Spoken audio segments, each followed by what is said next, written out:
To be honest, I can't help. You can turn me down a little bit. I can't help but get a little bit emotional.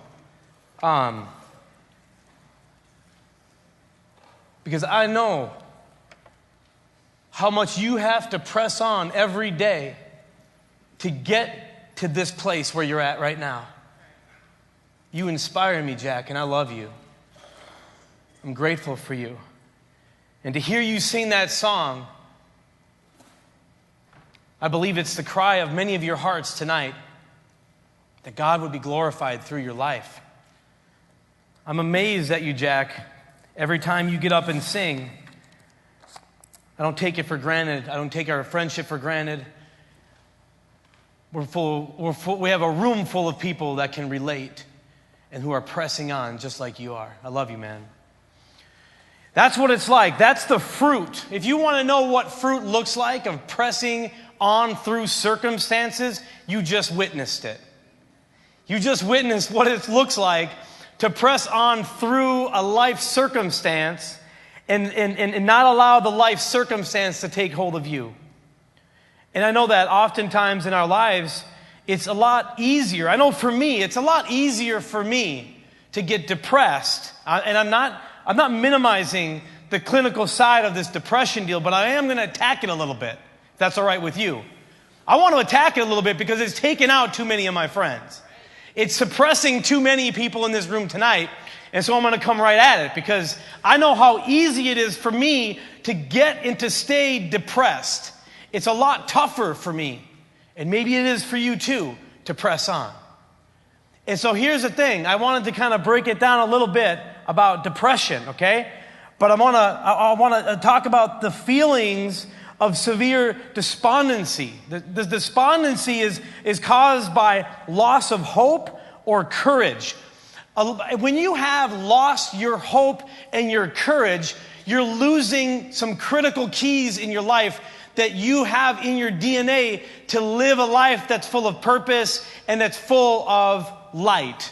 God has gifted each and every one of us with hope to have much more than what we can imagine or even think of within our own selves.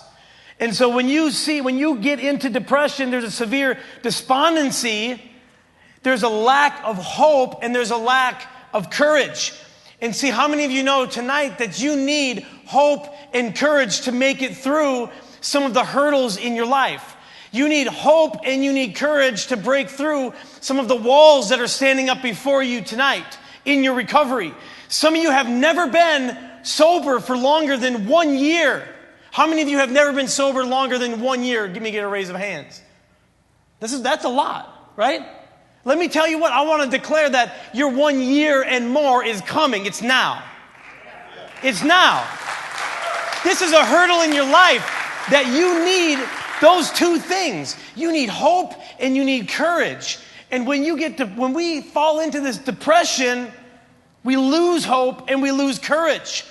Here's the thing, depression is also something that is pressing. It's to be pressed or weighed down to a lower position.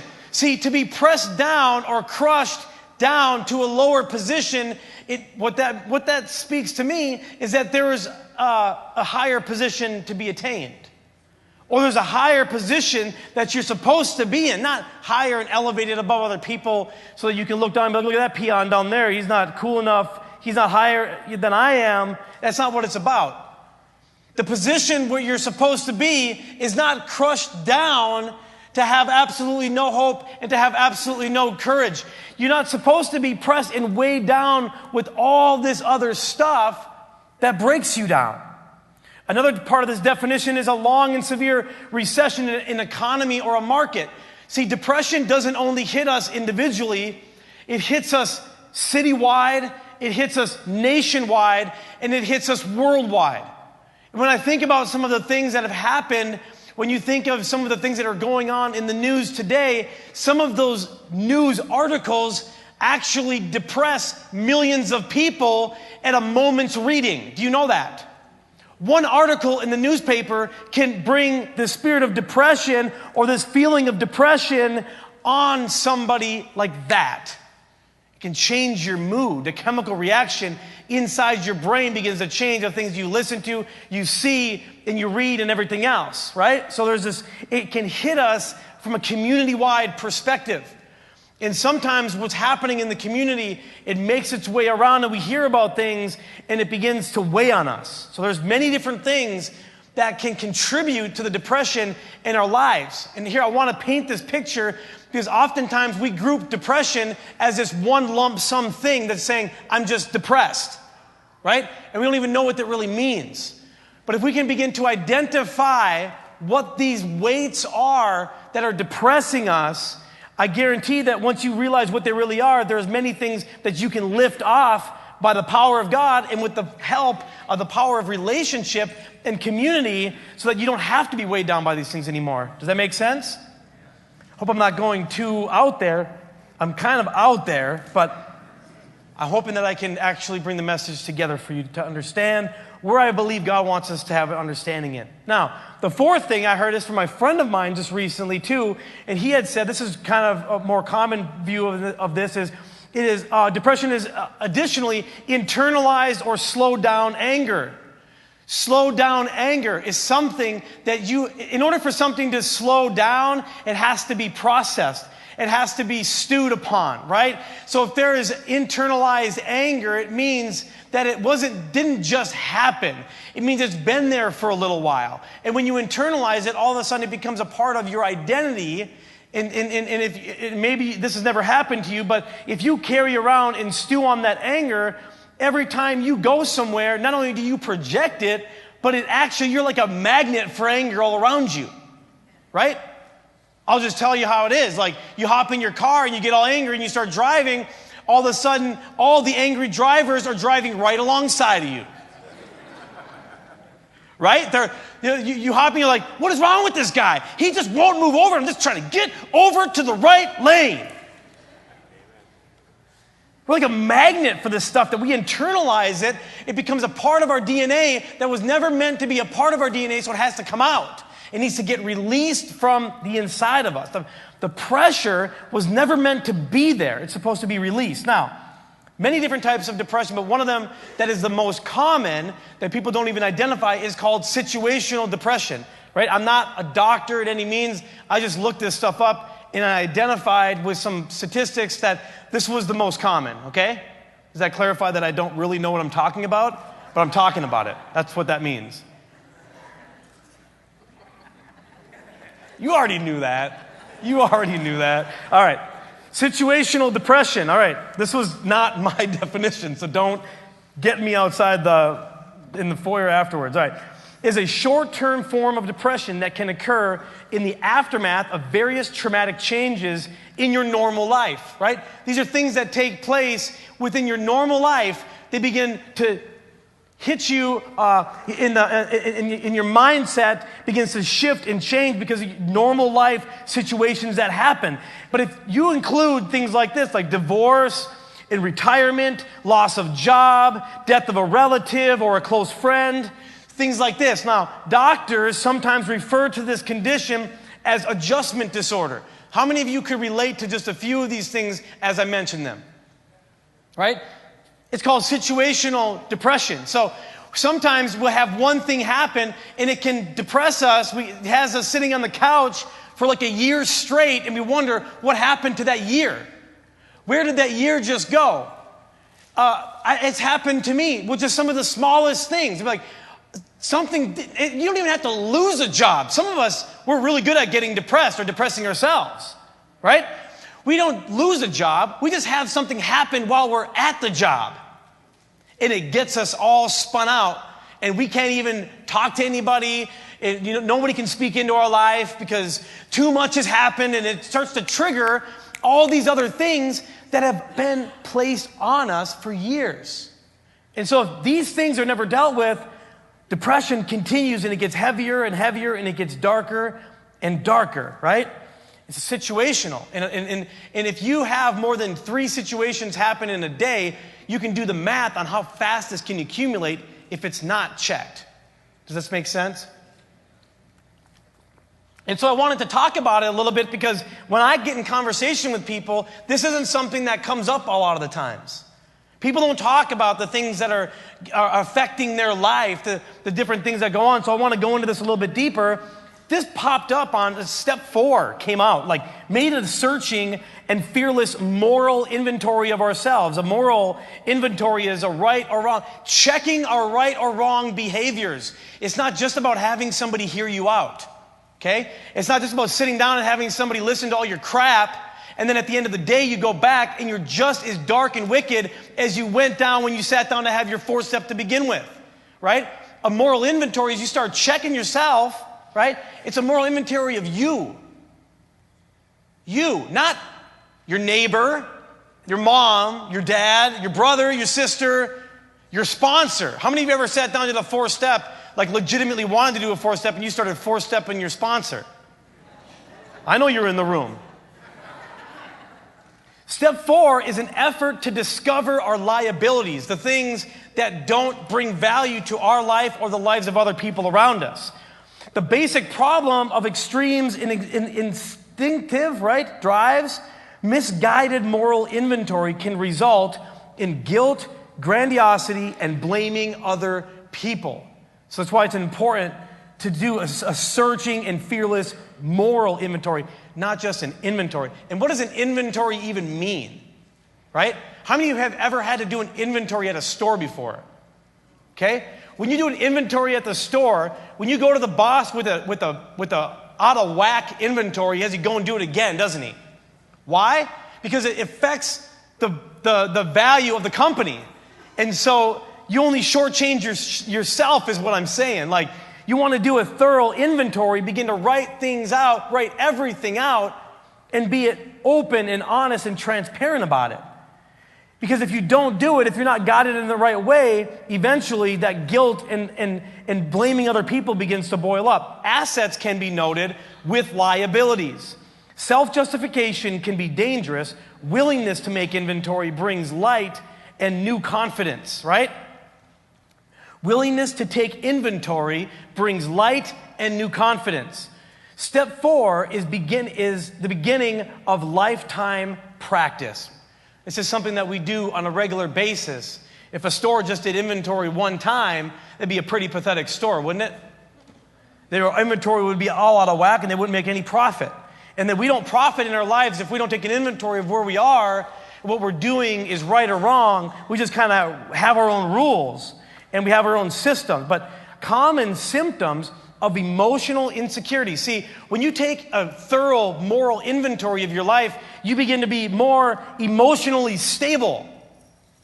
You begin to get more emotionally stable in your life. You're able to withstand some of the things that at one point in your life would used to spin you out and put you into depression.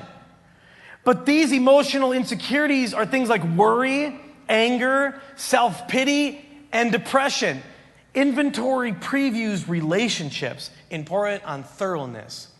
The importance is on thoroughness. How thorough are you willing to get on taking a personal and a moral inventory of yourself? Now, what is getting the upper hand in your life? So we have many of these things that we've just talked about, breaking down depression just a little bit, getting an understanding that we have to check our own lives, because the more often we check our own lives in this area, the more we are to be able to see the things that tend to get us down, the things that tend to weigh us down. Now, we're going to take a look at this from Scripture. I took a few passages of Scriptures, and I want to go through it because I think that it really breaks this down well for us. Psalm 13:2.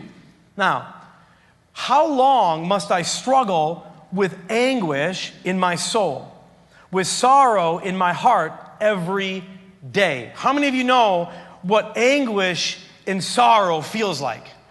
How many of you know that deep? I mean, I know in my addiction, I was so full of anguish because of the drugs that I had put in my body and the rebellion and the looking behind my back to see if the cops were chasing me, if the guy that I robbed the other day was chasing me. Like, yeah, people were after my life because I was putting myself out there. And I was in anguish because of the things that I was doing in my life. And when you look at this word anguish, it's severe mental or physical pain. These are also things that bring weight on our lives, and they tend to spin us out and put us in this place of depression. We're not meant to be there, okay? And so we see this anguish in my soul is sorrow, or again, a deep distress caused by loss. Now, this writer is writing about loss. He's writing about severe mental and physical pain. Now, look at this. How long will my enemies have the upper hand? How long will your enemy have the upper hand in your life? How many of you have made friends with depression in this place tonight? Again, I'm not making light of it. I'm just saying sometimes you can make friends with the enemy when the enemy is ready to take you out. Does that make sense? And when you look at this from a broader perspective, we see, if we're completely honest, depression isn't something that we're trying to rise up so we can have more of it. How many of you want more depression? Anybody online want more depression tonight? Because you can have it. You can have as much of it as you want. And again, not making light of it, but it begins to put you into a deep, dark place. I know, I've been in this deep, dark place of distress and depression, and it just about took me out. It made me do things I wouldn't even mention it here, but I've done dark things in that dark place of depression. That's what happens when you're there. How long will you allow the enemy to have the upper hand in your life? It's something we have to ask ourselves. And you can choose. It's a topic we've been talking about over this last week, about choosing, right? Choosing mind over matter. The matter of fact is you're going through some of these situations and some of these issues. How many of you have had a situation or an issue that used to really take you out earlier in your recovery and it doesn't take you out anymore? Right?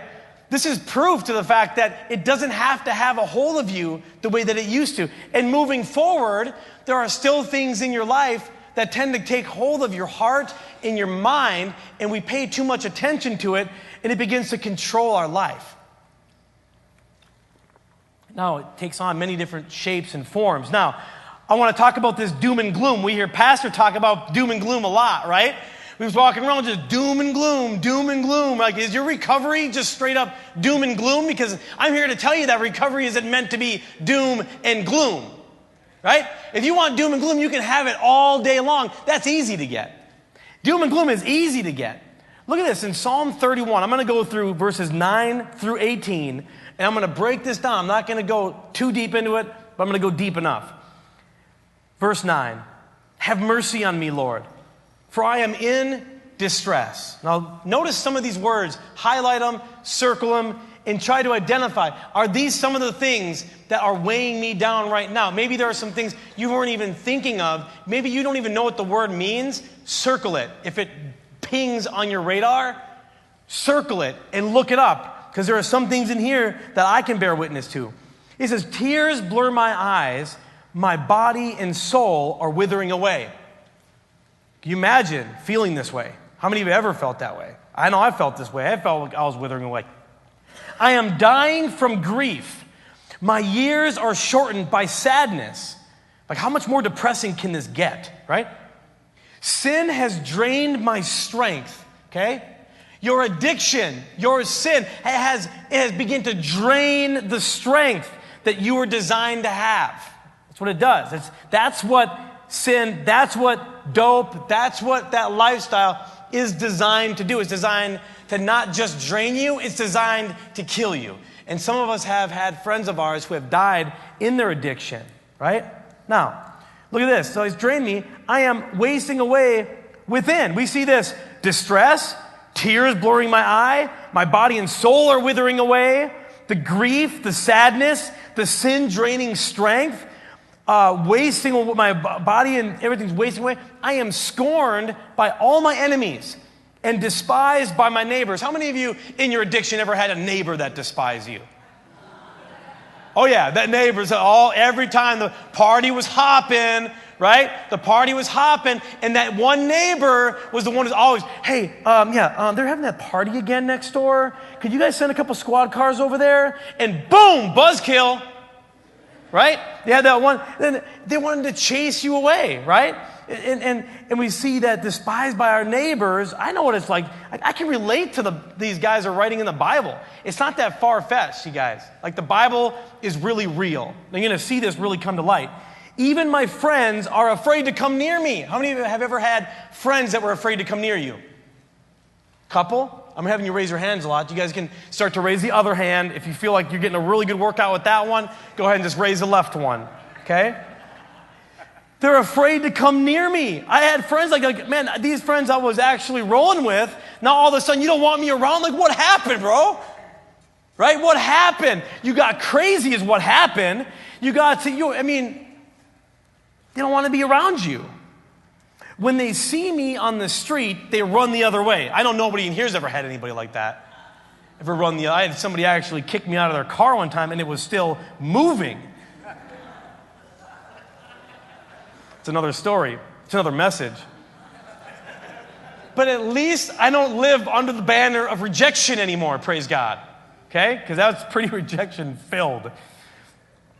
Run the other way, I am ignored. Look at that one. Oh, I am ignored as if I were dead. Talk about doom and gloom, right? Talk about doom and gloom as if I were a broken pot. It's real quiet in here. Anyone feel like any of this ever? No, look at this. I have heard the many rumors about me. Oh, watch out. Now we're going to get real. We're going to step on those conspiracy theorists' toes right now. And I am surrounded by terror. My enemies, here it is. They do what? Against me, plotting to take my life. Look, I don't want to make light of this because actually all this is really real, all right? And before I go into this next part, but look at these words. Just think about it. Rumors and terror and scorn. If you want to grab that for me real quick. The terror, the rejection, the conspiracy, the plotting of the death, the tears, the grief, the withering away, the despising of your life. And have you ever felt like nobody really wanted you around? You were just kind of like here on the earth, just kind of existing and kind of getting by?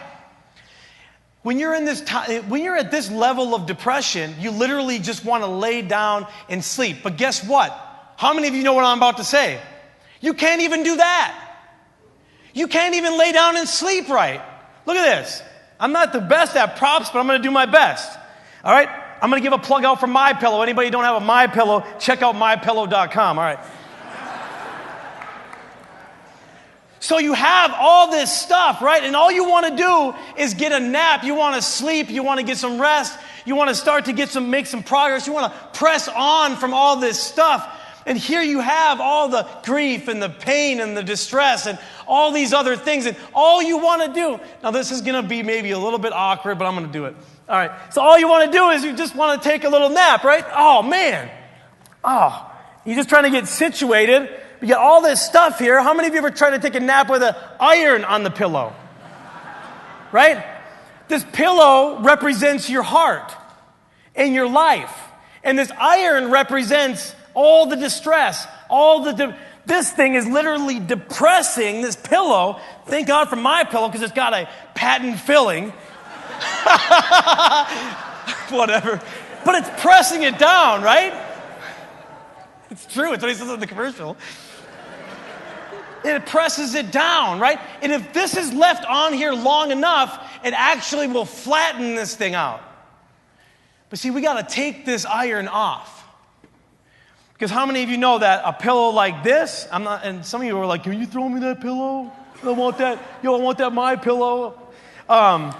But you don't need this. You don't want this on your pillow. When you're trying to get relaxation and rest from all of the pain, all of the distress, and all of this stuff, you got to lift this iron off. Let's give God a hand. Amen?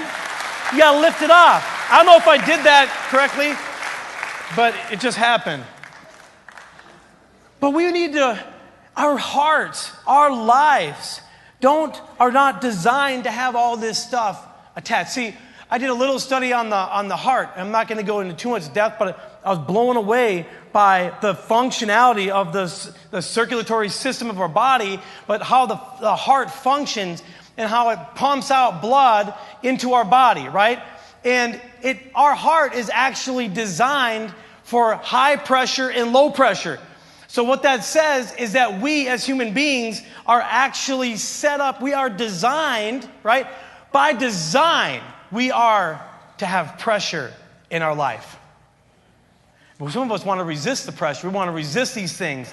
I'm going to go into that in a minute. But look at this. You are actually designed to have some type of pressure in your life, but not that much pressure. Those things that weigh down and they actually get in the way of you having a good night's sleep. I mean, just some of the simple things in life that actually matter, right? Like I remember after my 11-year run, like I was running really hard. And I remember that one day where I was finally able to just lay down. And some of you remember that from like your week of being up all night for a week. You remember what it was like to actually lay down for a little bit? But I'm talking about having all that stuff away and being able to just lay my head down. Tonight, I believe that some of you are here and you need that kind of freedom. You need that iron. In fact, some of you here tonight came in with irons on your pillow, like multiple irons just stacked up, and you're having a hard time sleeping. I'm telling you, begin to remove it. I'm going to show you. Here's the key. This is one key. I believe it's a valuable key to help relieve and take some of these irons off, that pressure off of your life. And you may know this, but if your heart has too much pressure, what happens? It explodes. Maybe I'm completely off on it. Again, I'm not a psychiatrist, and I'm definitely not a doctor. But I did read up on a couple of those little things. And here's the thing. Don't listen to the accusations. And I'm going to break this down really quick, and then we'll close it down. Psalm 31, 14 through 18. This is the same scripture, and we're going to look at it. He says, but, say but. But even though all these things have taken place, even though I'm going through this and internally I'm withering away, I'm afraid to even come near. People are afraid to come near me, and I'm afraid to go near them. So I'll just rather not be an inconvenience to anybody, and I'll just be here, doom and gloom. Here he says, he begins to come out of it, and he says, the first thing he says, I am trusting you, O Lord, saying, you are my God. My future is in your hands. Now, circle some of these words. These are going to be important. In your hands, rescue me from those who hunt me down relentlessly.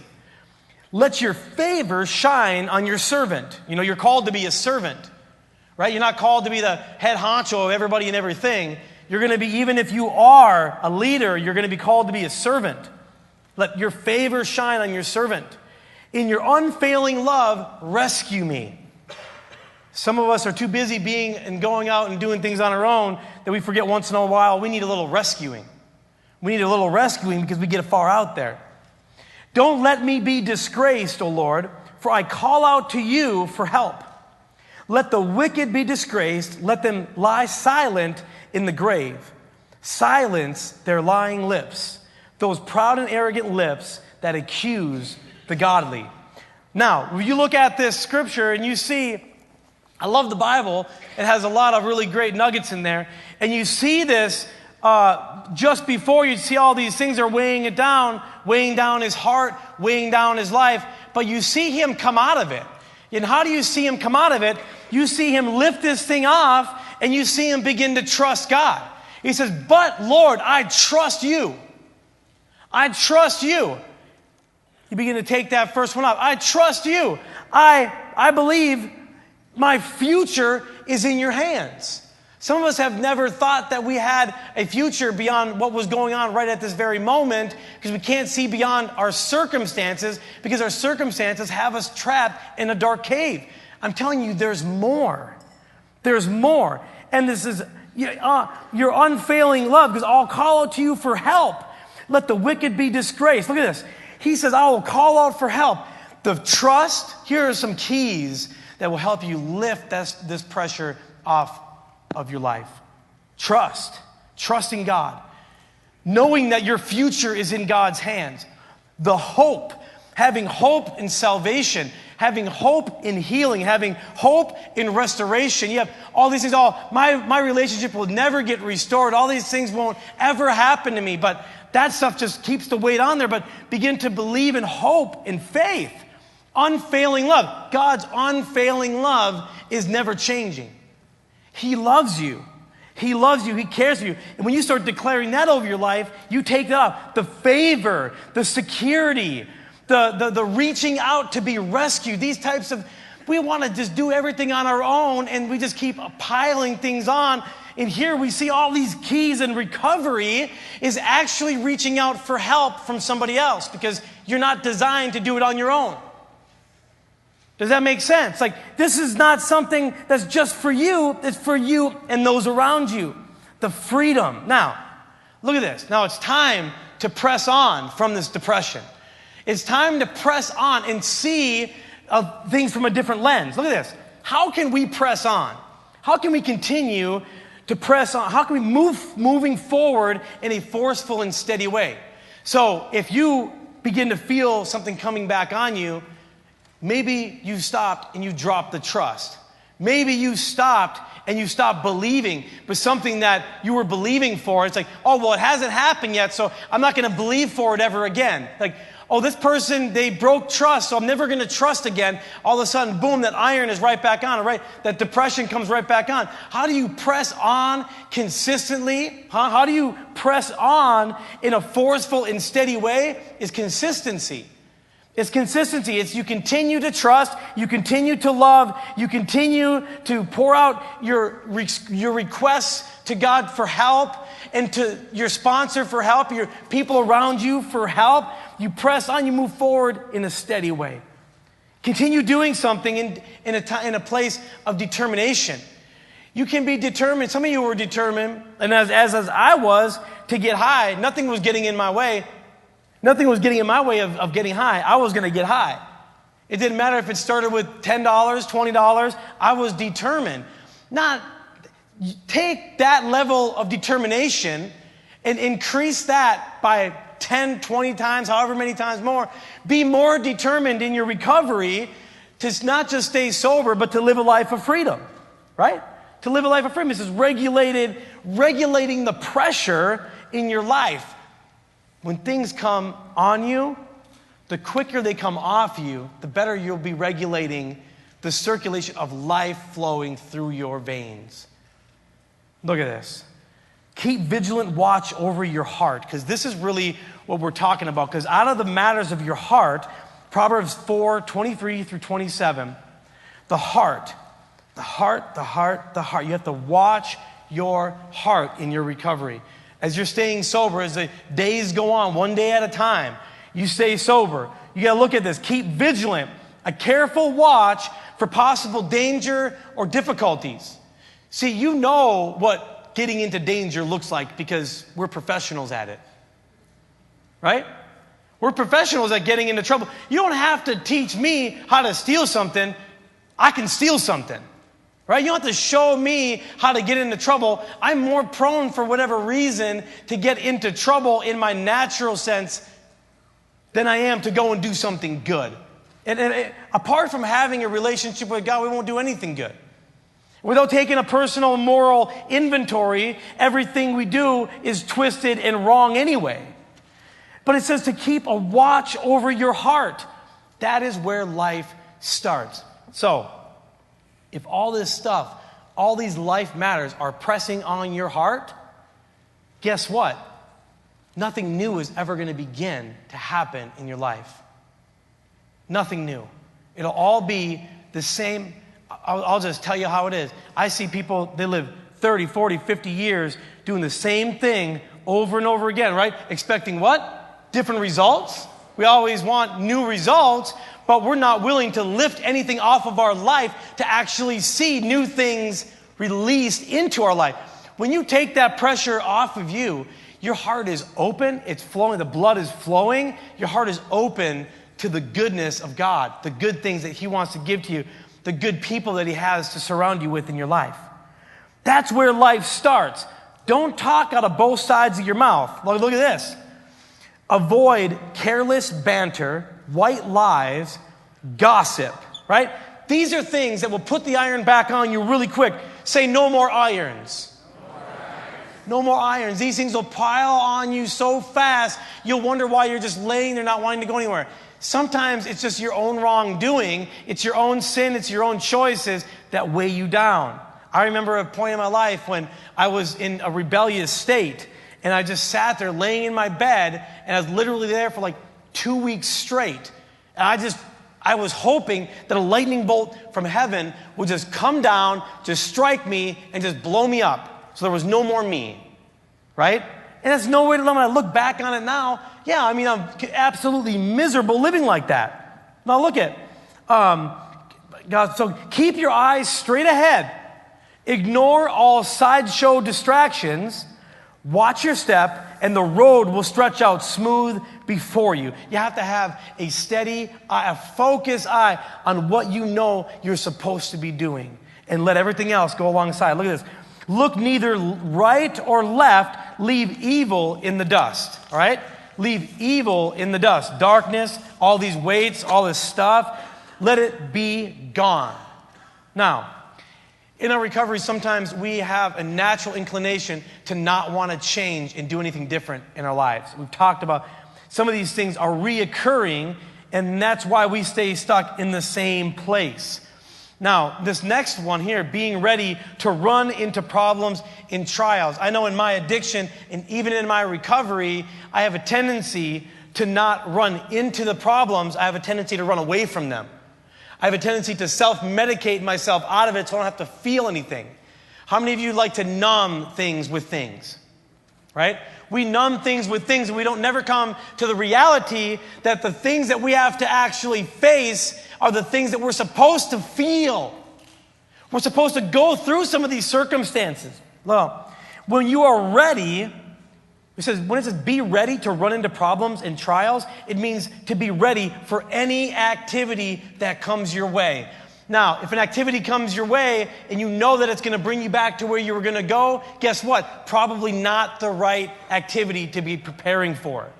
Okay? I just have to clarify that because I know some of us, we're kind of, going in other directions here tonight. And I'm telling you, you got to get out of that mindset, break free from it, begin to run into the problems and trials, not the things that cause the problems. Now, there's a difference.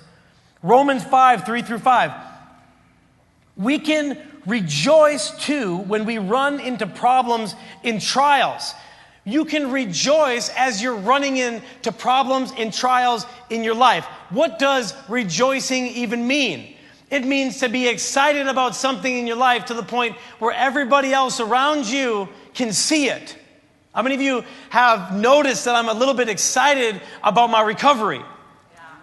I mean, I'm excited about my recovery because I'm not bound by the things that used to depress me any longer. There are some things that try to creep back up, but I'm telling you, some things I've kind of, I got an eye on them. They don't have their foot on me. See, some things you got to get your eye on and see them coming from a mile away and put your foot on them, right? Stop letting them take you over. And you see this, it develops endurance, for we know that they help us develop endurance. And endurance develops strength of character, and character strengthens our confident hope of salvation. Now, and this hope will not lead to disappointment. Too many of us have been living in disappointment after disappointment. Again, another weight, another thing to depress us so that our hearts aren't throbbing right, that our lives aren't moving forward, and we continue to live in that darkness of depression. You can get out of it.